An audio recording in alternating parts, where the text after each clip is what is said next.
Shalom and welcome to 2 Minutes of Torah. This year is entitled Har Habayit number 96. Har Habayit number 96. Dating Myers Har Chabad. And the question of woman ascending the mount. I think it's very, very important after we went up this past week, coming to the conclusion that it is mutter and a great mitzvah for men to ascend. We researched this for a year. And the question that people ask me now, what about the woman of the Kehillah? It's a fantastic question.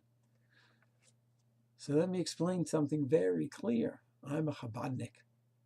Chabadnik means Chochma, Bina Daat. Chochma means get all the basic facts. Bina, what are simple extrapolations that you can make from those facts. And then Daat, you get a little bit of an intuition. You have to see in the Chochma and the Bina. And therefore, as we proceeded this past year, hopefully following the model of Chochma, Bina Daat, so we explore together. And as I mentioned previously, so appreciate the Kehillah exploring together with me. It was an exploration with no preconceived conclusion. If someone would have asked me a year ago, Danny Myers, do you think after researching this, after a few days, weeks, months, years, whatever it is, you can end up going up? I would have said, I have no idea. A few months into it, especially when we look at the Minchas Yitzchak, Rav Sternbach, and other giants, Rav Avad Yosef and others saying, no.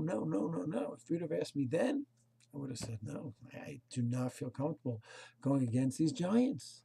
That's where Emes was for me at that point.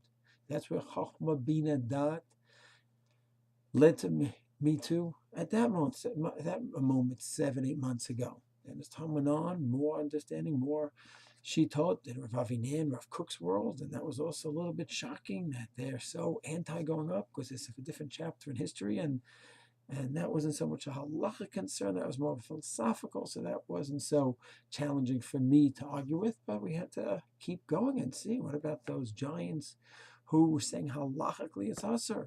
So it was an adventure without any preconceived notions.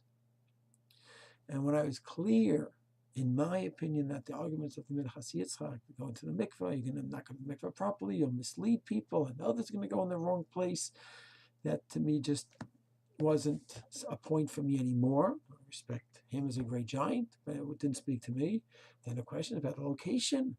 So at that point, I thought, that's it. I don't know. I don't know about archaeology, and maybe really we're going to go in the wrong place.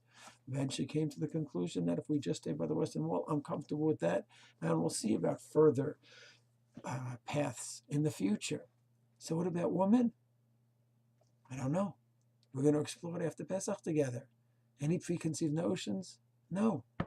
Am I coming in with the hope that maybe we could see that it clearly is mutar? I'd like to see that.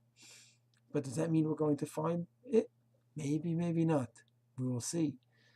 You'll say, what do I mean? A woman is tamei and a man is tamei. A man goes to mikveh, a woman goes to mikveh. Woman goes to mikveh better than men. She knows how to do this for generations now.